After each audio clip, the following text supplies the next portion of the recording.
And what I wanted to talk about was basically what the title of the talk said, which is basically in the space of wireless access research. So this is an area that I've been part of for the past 15 years. It's largely the area I've operated in. And the community has done a lot of work in this space, and we are also expanding our scope in terms of a lot of other things we do. And in some sense, I wanted to reflect upon how I've seen this space evolve in the past 15 years, from 2000 onwards, and how I've been a part of this and what I've experienced, and just wanted to share some thoughts in this space with you guys. For a lot of the young students out here, some of these things might not be very relevant, but at least you could take something out of it at the end of the day. And one of the most important things is the footnote there, right? So given that I'm going to talk about a few arbitrary things, just wanted to make sure it does not reflect anything about my employer. This is a very important footnote to have in most places. So, all right. So I don't want to delay this further. So one of the things that happened to me was that the time I was in wireless access, I had the opportunity to operate on both the Wi-Fi side of things and also on the LTE or cellular side of things. And that gave me a unique opportunity to experience the problems and the challenges on either sides of the same wireless access coin. And I wanted to capture or give you a glimpse of how this whole space evolved. But of course, I'm not going to do a whole 360-degree view. I wouldn't be able to. So don't feel offended if I leave a lot of the big chunks out here and there. It's just something that's heavily filtered through what I ended up doing and the way I saw things evolve. And in some sense, it also shaped the kind of stuff I did over the past 10, 15 years. And in particular, I wanted to touch upon two very simple things, kind of that form the threads or backbones, if you will, for most of the research I did in both these different spaces, right? So before I start off saying how things evolved, you need to know what things are today. So a lot of you in this community may not be aware how things are evolving in the wireless access space, but there is actually a huge debate going on in the unlicensed spectrum in terms of how things should coexist. And one of the big drivers of this is LTE is trying to access the unlicensed spectrum, which has been a huge boon for innovation, for Wi-Fi to innovate and expand its scope and its versatility and its scope completely across the globe. And there's a huge debate going on how people should coexist in the spectrum today, because spectrum is becoming scarce and scarce. And operators are interested in using the spectrum, but we really don't know how to do this in a very efficient and the most fair way possible. So this is where we are today. So in the spectrum access, if we really have to head towards and make a push for spectrum becoming more open and unlicensed, this is a problem that we will have to face head on and address in the future. But this is the context, right? But the talk is not about what this battle is or what this debate is, but in some sense, going back and looking at how things evolved to get here where we are today.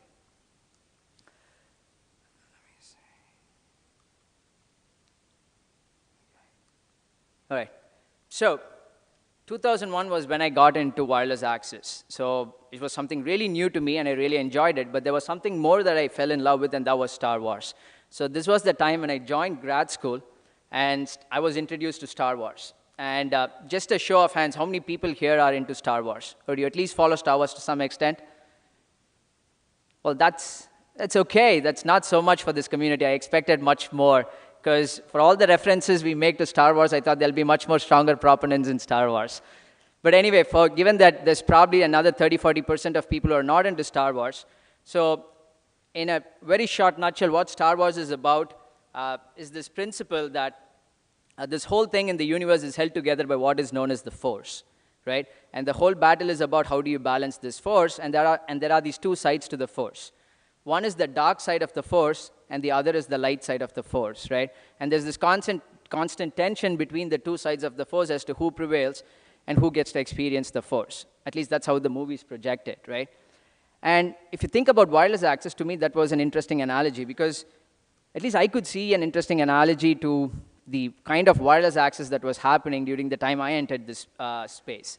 So you could think of, I'll clarify what I mean by it. So to me, ad hoc was kind of the dark side of the Force. The dark side of the Force were the Sith, right? So the people who are working in ad hoc networks or multi-hop wireless, I would equate them to belonging to the Sith, right? They were part of the Empire, right? And then there was this other side of the Force, the Jedi, right? Who were all the cellular guys who were doing cellular access. I mean, of course, yeah. Don't take it too personally, okay? So there was the Sith and there was the Jedi, right? And there was these two sides of the Force. And if you think about it, each of them had their own code, right? They really believed in something, right? So the Sith guys, they didn't believe in harmony. To them, there was no peace. It was about chaos. So chaos gives you passion and strength is the way you get to victory, and victory is the way you realize the Force, right? And there is some analogy to multi-hop wireless networks. So multi-hop is about being ad hoc. Things are not synchronous. Things are meant to be asynchronous, right? And you don't believe in a centralized control exerting order on the system. You want things to evolve in a very distributed, natural way, making things as simple as possible and as asynchronous as possible. So all the CS guys who are into networking were really into this. They were on the dark side of the Force. And on the other side were the cellular guys who were about closed synchronous systems. So they were about exerting order and control in the system. To them, you need peace, you need harmony and synchronization in the network to really get the most out of the system. And they want people to fall in order. So that was really the Jedi code of things. And this is where a lot of the EE guys were during those days operating on the communication side of things, where they were trying to make the link better and better. They were trying to innovate in terms of the technology on the link to really make things more sophisticated so that you could enable all the kind of applications and services we do today. So there was these two distinct camps, right? And the question was, did you join the Sith side or did you join the Jedi side? So were you with Darth Vader or were you with Yoda, right? I didn't have much of a choice when I joined my PhD. My advisor had already made the call for me, okay? But to give you a sense for what this meant, right, with respect to wireless access, so in some sense, let's see if this works. So this is the synopsis of what the talk is about, right?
So hope you got a gist of what this talk is going to be about. So when I went to grad school, my advisor was in the networking space, so that was it. So he just told me that I had to be part of the SID, so I joined the Empire at that point, right? And so the first idea that kind of, that I explored in the dark side of the Force was in the context of interference. And that was a time when the way research was, we were trying to avoid interference at the wireless links as much as possible in terms of accessing the network. So it was more about if you see a signal on the medium, you try to avoid it. And this was a time there were a lot of other things that were happening in the communication space in terms of smart antennas that were coming up. And the question was, is that the best way to go about it, or in which scenarios does it make sense to do other things, right? So taking you back to 2001, we heard a lot of talks yesterday, great talks by great people, pioneering works in the Test of Time Award session, who kind of captured or characterized the kind of works that happened till 2000. In some sense, I'm taking it further from 2000 onwards, right? So this was a time, there was a lot of action in multi-hop wireless, and some of the works were largely focused on theory, algorithms, and simulations. And we had Gupta and Kumar, who were one of the pioneers in terms of capacity, characterizing the capacity of wireless networks, that also led to a lot of other characterizations in, under various other constraints, right? But there was also equally a couple of experimental systems that were coming up. So there were multi-hop systems that were starting to be deployed, and people were trying to do some measurements to understand more about these systems, but a bulk of the focus was still on theory and algorithms and how these things, they were trying to understand how these things could better operate. So, and of course, addressing interference, one of the biggest concerns, and the best way people went about addressing it was through what we heard a lot about yesterday, is this carrier sense multiple access or just avoiding interference, right? If you see a signal on the medium, avoid it. If you don't hear it, go ahead and use it, right? And and then our community started innovating further. We tried to see if you could make this better with the help of better antennas. If you could spatially confine your transmissions, you could increase the spatial reuse in the system, you could do better. It was great. It had its problems, and people looked at it. Nitin and others started looking into this problem, and a lot of progress was made, but the MAC essentially was still the same in terms of an interference avoidance framework. So this was the time where MIMO started coming up, right? So this was in 2001, too, right? We didn't have 802.11n. So this was all new at that point. And Bell Labs had just looked into MIMO, and they'd shown a realization of MIMO in terms of practical wireless channels. And the essential idea was you don't make the antennas smart, but you have simple omnidirectional antenna elements, but you leverage the properties of the channel and the randomness of the channel to make sure you create these virtual parallel channels in the medium so that you could multiplex a lot of data streams. So that was really fascinating for somebody on the networking side of things, right?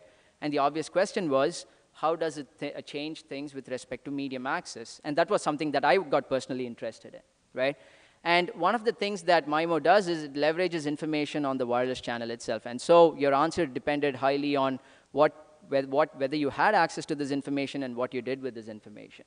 So if you didn't have access to this information at the transmitters to do something useful, then maybe it was still good enough for you to just stick with interference avoidance. So there was nothing too interesting to do in that particular case, right? And that's what your 8.11n does today. So you could still replace the underlying technology. Things are OK as far as the MAC goes. But if you had access to the channel information, both for your own link and also with respect to your neighbors, then of course the question was more interesting. So obviously, this meant that you could do something more. Interference doesn't have to be avoided anymore. You could leverage it and cancel it and do something more in terms of what you can push in the network. And that was simple. We couldn't characterize. I didn't have the tools to characterize how much you could push into this network at that time, right? But one thing was clear is that interference avoidance is suboptimal, right? You could do something more if you had access to information. You could pack more interfering streams in a given network of interfering links, right? So we had this basic assumption that you could cancel interference and do something better. But we didn't have the tools as to how to characterize it or how to go about figuring out what is the maximum you could push, right? That was to come later, right? But this was something we said, OK, this is something that you could do. And we had some smaller topologies where we said you could push more number of streams in the network than what you could if you were to just schedule one at a time, avoiding interference, right? But this had a lot of implications for the medium access design as such. So what this meant was that now you're going away slowly from an asynchronous access design to something that had to coordinate links at some level of synchronization so that you could get the benefits of operating them simultaneously. So that had huge implications for the MAC design. But it wasn't just that. So the question was, how do you really scale this to a large network? Because the question was, do you really need all the links to be synchronized to share information? Because that was just not possible, and we were going completely away from an asynchronous access design. So it didn't make sense at multiple levels, purely in terms of a practical realization. And so what we looked at and what we understood algorithmically was that there is a caveat. You could avoid losing a lot of performance. You could retain most of the performance. But then there are these links which we used to call bottleneck links in the network that used to combine or that used to couple otherwise non-interfering pockets or regions of the network. And you could use an intelligent combination of avoidance and cancellation so that you could leverage all the sophisticated things you could do with interference cancellation on each of these pockets, but do it in a completely local fashion, but still scale up the system to much better performance, but in a more scalable fashion. So that was basically the crux of the idea, right? You need a combination, and the algorithms were to tell you when and where and how to do this combination. So, and it was from the perspective of designing a MAC protocol that would be fair under some notions of fairness and efficiency. So that was essentially the idea, so which I thought was cool, right? So we went ahead and wrote something, right? We sent it to MobiCom. That was my very first submission. We did this in 2002. We submitted it in 2003. And yeah, a lot of you are used to this, right? I'm sure most of you are used to this, right? So, but the interesting part was I felt a little bad because of the 5 reviews I got, 4 of them were positive. There were 4 guys who really liked it because it was something different. It was saying that you had to do a few things that were different than what the convention was. But of course, we had made some assumptions, so we hadn't validated all the things. So I knew there was a missing piece there.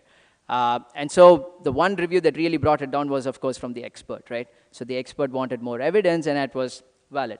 right? So, but we still thought that there was value to it, right? The idea had some merit. It could stand, but it's just that we could never validate it at that particular point. But we went on to do a whole bunch of things in this space. We even got a Best Paper Award for one of the works. But most of it was still restricted to algorithms and simulation. So we had to make some assumptions, and everything revolved around that. So there was still always a nagging feeling, right? So does this stuff really work in reality? And there was no way we could verify it at that particular point. So that's how I left off with my PhD. I had enough publications. It was good enough to graduate. But it really wasn't good enough from a personal standpoint in terms of that one single idea that I had, whether it could really hold water, right? So that is where I left off at that particular point. And then 2006 to 10, I was not in the space. I had taken up employment at NEC. We were looking at a different area completely. I had joined the other side of the force by that time, so I was no longer with the dark side of the force. But there were a lot of interesting things that the Empire was doing. So the Empire was expanding its powers. It was going more into, there were a lot of SDR platforms that were coming out. We had USRPs, WARP, and a lot of people started experimenting it, a lot of deployments, a lot of measurements, and a lot of interesting, cool things were happening on the wireless LAN space. So by this time, Wi-Fi, all the various notions of adaptation of channel, power, rate, all these things where people were starting to understand, and things were becoming more and more mature in this space. And a lot of other interesting things were happening in the communication space as well. From the communication standpoint, people were moved on from the single link, and they were looking at a network of interfering links, and they were characterizing rigorously how many streams you could push in the network. And obvious things that were coming out were things like interference alignment, something that we implicitly leveraged, but we didn't have the tools, or we were naive enough not to explore in that particular direction, at least on my part. But there were people who looked at it more rigorously, and you characterized how you could pack a lot of interfering streams in a smaller number of dimensions, and you leverage basically the channel information to do this. So interference cancellation was being more rigorously characterized, right? And it was not just that. There were other works that also characterized that. In several topologies, it would make sense for you to use a combination of scheduling and the sophisticated interference cancellation, and you wouldn't lose much of the performance. So it's not just you have to synchronize everybody in the network. You could decouple. Okay, you could decouple things, and you might still be okay, right? So there were, I mean, of course, there were a lot of approximations, some simplifications, but it still had a lot of valuable results in terms of rigorously showing and providing theoretical evidence that some of these things do make sense. So that was very impressive in the sense that it kind of reiterated my belief in that very simple idea that I had to start with, and I thought I should go back and do something with that. And I was more interested more from the practical side at this point in time. So I knew this idea made sense, and some of the things that were happening in this space at that time was people had better understanding of using channel information. So with all the SDR platforms, we had evaluated the channels. We started exploring multi-user MIMO. Edward had a paper from his group on multi-user MIMO, practicality, how beamforming works, how multi-user MIMO works, and things like that. So people started understanding from a practical standpoint how these things worked, and they were more receptive to it. So the obvious thing I wanted to do was, so this was a time when people were also debating about taking multi-user MIMO to a network, or what is otherwise known as network MIMO or distributed MIMO. So which is like you synchronize a whole bunch of transmitters, and then they completely avoid interference. They basically convert your interference into a cooperation gain such that you keep adding transmitters, your capacity will scale with that, right? At least in a theoretical sense, right? But what I was interested in was, like, how do you take these sophisticated schemes that leverage the physical layer information, right? But then you want to scale the performance to a much larger network. And the obvious simple idea was you want to decouple as many pockets of this network as possible. You want to decouple dense pockets of the network where even if you want to do some level of synchronization, you keep it local, but then you leverage some asynchronous primitives across these pockets so that you can scale up the system when you build it out. So that was the very simple idea, right?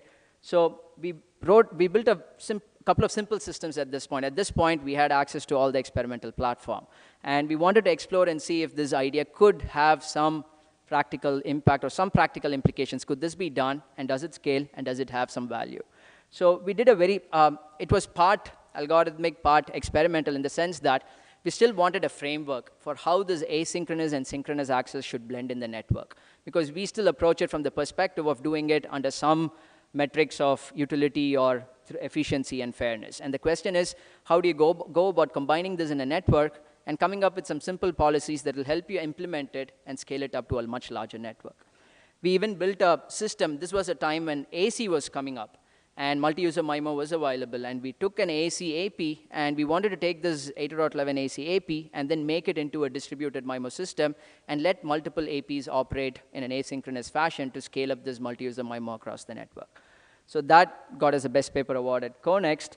But at least the more interesting part, at least for me, was to see that the idea could hold water 10 years later, in the sense that it was something very simple. But as things evolve, it made me realize that even simple ideas could have implications further down the line. You just have to hold on to it longer.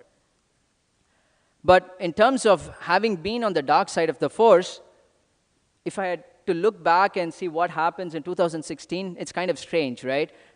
So we've done a lot in the CSMA space, right, which is pure interference avoidance. And then we've realized that to take CSMA or Wi-Fi in general to the next level of performance, you cannot be agnostic to synchronous primitives. Synchronous primitives do have some value, right, with varying levels of synchronization and coordination you can think of, right, but they do have a value. And that's where the additional next level of performance comes in. And the question is, what is the right combination of the two is not clear. We made a simple attempt, right? I don't think the problem is anywhere solved, right? But what was clear was we were no longer just on the dark side of the force. The dark side of the force has realized that you need some primitives from the light side of the force to really evolve to the next level. So we were somewhere in between. We were somewhere operating on the gray side of the force. And what was satisfying on my part was just realizing that a very simple idea kind of helped me experience this evolution. So I had started off as someone who was doing pure interference avoidance, and from there to a stage where we were combining interference avoidance with cancellation, or at a higher level, it was more about blending synchronous and asynchronous access in the network. So this was one side of the story, right? But in 2006, when I had graduated, I had defected to the other side of the force. So I had taken employment at NEC, and NEC, the group I was in the wireless group, had a mandate of basically supporting the wireless business unit, the telecom business unit, which cared about the cellular side of things. And that was the light side of the force. So I had completely defected. But there was a crisis, right, for me on the personal side, because this was a completely different side of the force. I had no clue what was happening, right? And a lot of the focus was on the single hop at that time, right? Things were starting to change, but a lot of the focus was on the single hop. And so from a networking standpoint, it was hard to really figure out what the interesting problems were, because the focus was mostly on macro cell access. And when the cell sizes are larger, a lot of things get averaged out in the effect, right? And from a networking standpoint, you could do some simple frequency reuse patterns, allocations that could take care of most of the issues for the most part, right? So it was really hard to figure out what the interesting challenges were. So how many of you guys remember this famous scene from Star Wars? Okay, quite a few hands. So this is a very important scene in Star Wars. So people who've seen the first 6 movies would realize what this is about. Anybody wants to say what is the famous dialogue in that scene? Exactly, yeah. So basically, I had moved to the light side of the force. I mean, people say, right, so you can move away from darkness, but you cannot take the darkness out of you. So I was still looking for some shade of darkness to transition to the light side of the force, and that came in the form of relay networks, right? So I was looking for some notion of multi-hop where I could transition slowly into a much more into the other side of the force. And this was a time when relay networks were starting to become popular in the cellular space, right? So I was holding on to anything. I was basically holding on to straws, right? And at least I said, okay, you're giving me 2 hops, that's fine. I'll at least take that instead of multiple hops, right? So they were looking at this 2-hop network where you had a bunch of relays, and then the relays were to communicate to your mobile units when you cannot directly communicate, or even if you could figure out how you want to do it, right?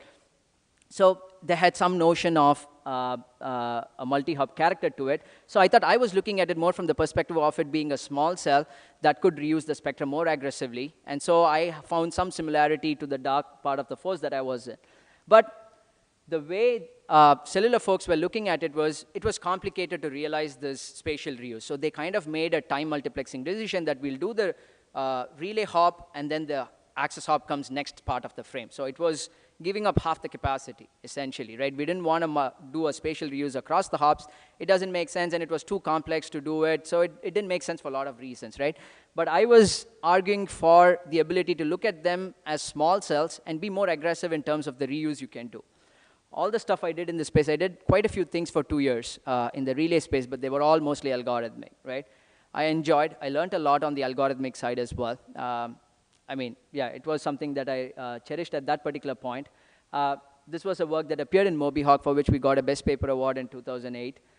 So this was basically arguing for doing some level of spatial reuse and how we could do it through scheduling and things like that. It was mostly algorithmic.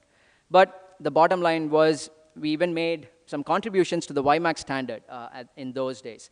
But it was hard. I mean, to change anything in the standard, you need, it's a huge machinery and ecosystem. You need a lot of support and a lot of companies. It should make sense to a lot of business interest to really make some particular change, and this was not it. Okay, so this didn't go anywhere.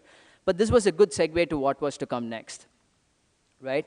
And that was the other thread on the cellular side that I ended up looking at for the past 10 years or 8 years, I would say. So this was about heterogeneity in wireless access. So this was a time when wireless access was mostly homogeneous in the cellular space. So it was a one-size-fits-all. And a lot of the changes that were coming, so the relays to me was just one aspect of a change, right? They were making the cell smaller.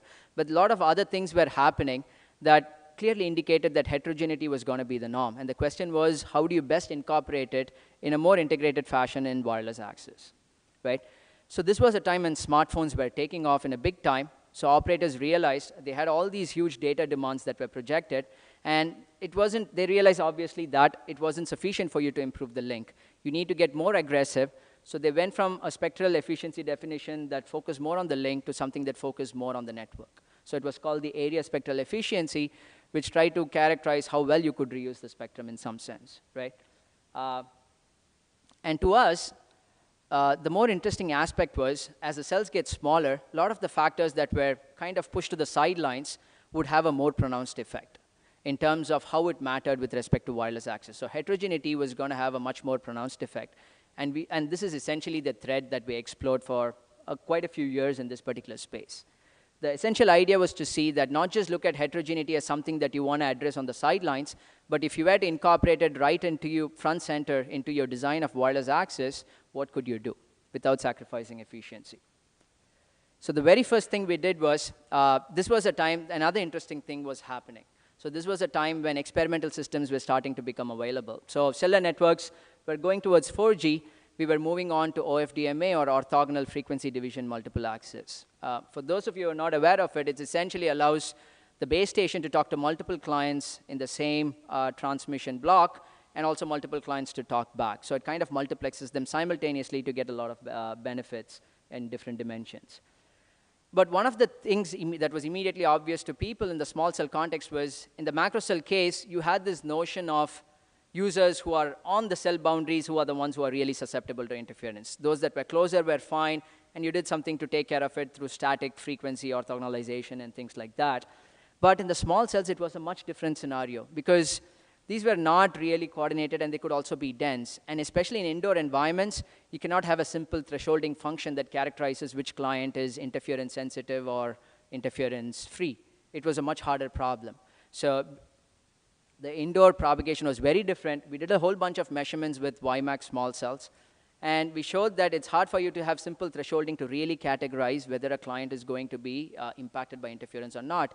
And so what we ended up doing was, we took a system-level approach which basically categorized clients on the fly. It measured their interference while they were in operation, and then kind of used this information to drive how resource allocation was done. And one thing you need to note is that, so all these cellular systems are synchronous. So we had to synchronize. We deployed a bunch of small cells in an enterprise, like 4 to 6 small cells, and we synchronized them with GPS antennas, placed them closer to the windows, and they are completely synchronous. So there is no notion of reacting to interference. So you got to kind of somehow measure interference and incorporate it into your design in terms of resource management. So we ended up showing that you could do some interesting things by categorizing or figuring out these clients or these heterogeneous levels of interference on the fly, and then incorporating them into the way you allocate resources or how in general you go about managing resources in a system.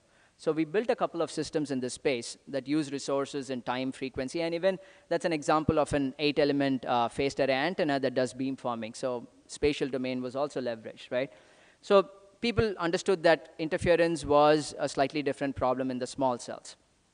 But the next obvious question was, how do you manage, even if you could deploy these whole bunch of small cells, how could you really manage these small cells, right? So the obvious thing is, I mean, it's not future-proof. If you want to upgrade the technology, you're not going to be able to go to each of these small cells, especially if it's a dense deployment, and keep upgrading it. So there are a lot of operational issues in terms of how to deploy these small cells. And so in places where you had access to a good backhaul, or in places like high-density venues, where you could afford to deploy a backhaul, people are looking at a different kind of an architecture where they used to consider these base stations are not hardware monolithic entities, but what if you could decouple the processing from the transmission, so that you could just move the processing of all these base stations to a more central entity where you could couple the processing of these multiple remote endpoints. So the remote endpoints are much more lightweight. You could do a lot more cool things with them. They're much more future-proof, more energy efficient, and the fact that you're centralizing the processing gives you the ability to do all the cool things, right? But to us, it provided a more powerful tool that was not particularly being given enough attention to, and that was this front haul. So when you split this processing and the transmission, you create this transport network between the processing and the transmission called the front haul. And people were looking at it as essentially just a transport framework. To us, it was much more than that. So what we wanted to explore was that if you could make that part intelligent, reconfigurable, on the fly, right? So this was the part that was really mapping your signals to the access, and you could really configure it in a way that you would like to control these signals that were transmitted on your access hop. And that was essentially the notion we wanted to provide. We wanted to use it as a tool that could be reconfigured on the fly so that you can do different things on the access to tackle heterogeneity in more ways than one. It was not just about repurposing your processing resources to take care of spatio-temporal fluctuations in your traffic density across the network, but it was also more about how do you handle heterogeneity in user mobility. So you could tackle mobility not as a sidelined issue or as an afterthought, but more formally inside your main wireless access design. And you could also take care of different forms of traffic. Even if you did not have what is known as EMBMS, you could use this reconfiguring architecture to provide this notion of one-to-many transmissions over the network. You could cater to different forms of traffic dissemination. So, and you could virtualize it. You could deploy different access technologies as well. So we pitched this, both internally and externally. To convince people, we even built a prototype, a small prototype, where we said that you could make this front haul smart and reconfigurable. So we built a switching fabric, which got input from the network, and it could be reconfigured on the fly to really affect different things on the access to be able to cater to different levels of heterogeneity. And the obvious thing was to cater to heterogeneity from the network perspective, which is taking care of all the things like mobility, traffic types and whatnot, right? Traffic density. But that was not it, right? So this was a time when people started realizing that cellular networks don't have to be hardware and monolithic. They were starting to move towards a more flexible architecture, which were also more software-oriented, right? But to us, the software-defined front haul was just the starting point. So if you want to truly bring software-defined access to wireless, you need to really bring it to the level of the user. So it shouldn't stop at the network-centric level. It has to become user-centric. So today, we see a lot of works that kind of push the boundaries with respect to be it network MIMO or multi-user MIMO or simple beamforming or a lot of other things, right? Millimeter wave, let's say, right? Or massive MIMO. So a lot of things are happening, cool things, right? But one thing that we need to step back and look is, as you make the schemes more sophisticated, their reliance on the level of information and the sensitivity to that information also increases. And depending on how dynamic your user is, or depending on the environment in which the user is, not all these schemes make sense for a given user. And a network serves different users of different profiles. People here are all sitting static, right? A strategy on the axis may be better suited for an environment like this, but may not be suited for somebody who's walking in the hallway. So the question is, it's great to innovate in each of these technologies. We need that, but you also need to see how you put them together, right? And software-defined access is a great way to do it. And that is part of the evolution, if you ask me. right? So one thing we realized was as I ended up working on this other side of the force, we thought heterogeneity was a great theme. We looked at a lot of cool things, right, as how heterogeneity impacted different dimensions. But one thing we had assumed so far was the fact that the basic access modality for cellular networks was asynchronous, right, which simplified a lot of things in some ways, but it also complicated things in other ways. But the one aspect that we weren't prepared for was the heterogeneity in the access itself, which is what we face today, right? Today, outside of this community and in the industry, there's a huge debate going on. How do you move synchronous LTE into an unlicensed spectrum and make it coexist with the other asynchronous technologies that are happening, right? And this brings us back to the point that I was making from the Wi-Fi side of things, right? So we are heading into a situation where you could take synchronous LTE into an unlicensed spectrum, but for it to coexist, it has to absorb asynchronous primitives. And today, the whole debate is about what is the right level of asynchronism it has to absorb, right? And there are a lot of political interests and business interests that lie behind this debate. But as a community, we still need to understand what this means, right? As a community, we could really show how this could be efficiently done, right? Today, most of the debate is about the business interest, which is understandable because there's lots of money resting on either sides of the camp, right? But to me, there's a more fundamental technology problem as well, which the community can contribute to. And tracking this thread of heterogeneity, which I think, or I'm sure many of you believe, that is going to be the norm in mobile access. It's not going to be a one-size-fits-all, right? And I'm just glad that I stuck to that thread because it really helped me see how cellular networks themselves are evolving from something that was pure synchronous to something that is trying to find its own identity, right? So come 2016, if you were to ask me which side of the force I am on, it's not a straightforward answer. So I knew before. 2001, I knew where I was. 2006, I knew where I was, right? Because things have evolved quite a bit, right? So I think both sides of the force have evolved. They've realized that they've gained what they could in each of their domains, right? And to really take them to the next level, they believe that you need to absorb some of the powers from the other side of the force. And there is an interesting subtext in Star Wars as well. So how many of you guys know about the Grey Jedis? No? So there are these guys called the Grey Jedis. So they don't belong to either the dark side of the force or the light side of the force.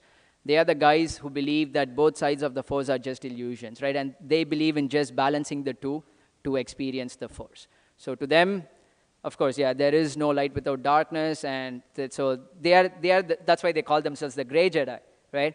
And they believe that you need a balance of the two to really experience the force. So to me, the analogy is interesting, right? So we are, at least in the wireless access space, we are trying to figure our way around in terms of, we've evolved so much, now what do we do about this gray shade? We don't know what this gray shade is exactly.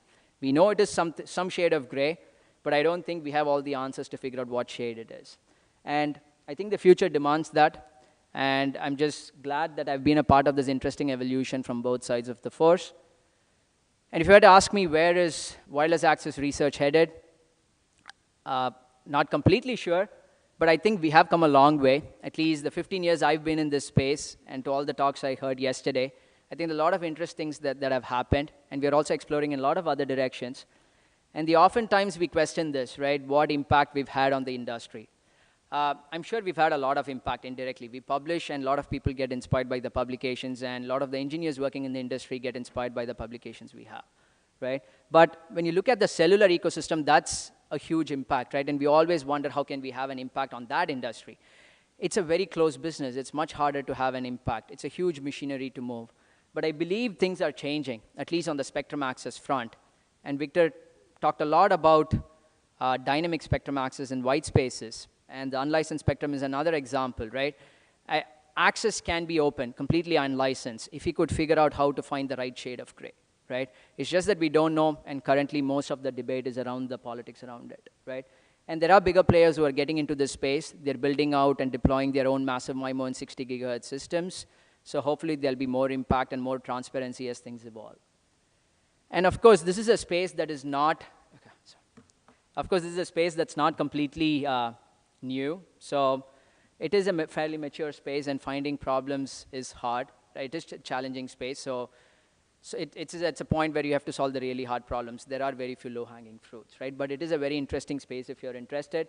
And I think we've gained a lot of expertise in this space to make an impact. So what I took away is something very trivial at the end of these 15 years, right? So I used to think that implicitly, not explicitly, right? Initially, when I came into grad school, I thought doing research was hard. And then I thought publishing was hard. And then once that was done, it was about could you publish in a good place? And then could you do that consistently to see that if you could maintain the quality of the work you're doing, right? And then it's about impact. So could you transfer something internally, externally? What is the impact of what you do, right? But then oftentimes you realize that that boundary that you place is very fleeting, right? That also kind of makes you realize that that's no longer profound.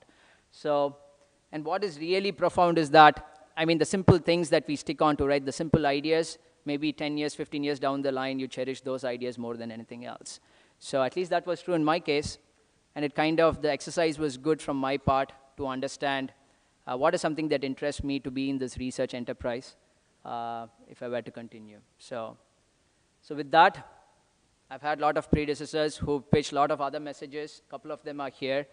So if I haven't represented correctly or if I missed out something, they can always speak up. So each of us has gained something out of this experience past 10, 15 years, right? So I just summarized it for you guys if you haven't attended some of their previous talks, right? But of course, not everything kind of resonates with everybody, right? So take in whatever people throw at you, but then figure out what resonates with you and what you can align yourself. So it's just something for you. And a lot of people I have to acknowledge, including my employer who's given me the opportunity to work on all the cool things, and SigMobile for giving me the platform to disseminate all the cool things. And of course, all my great colleagues in various disciplines who've educated me on a lot of things that I weren't aware of. And there are a lot of collaborators and students and several other people who I probably missed, for which I apologize. And without all these folks on the professional side, so I wouldn't be here today. So big thanks to everyone. And in the language of the Star Wars and in the language of the Grey Jedi, may the right shades of wireless access be with you. So with that.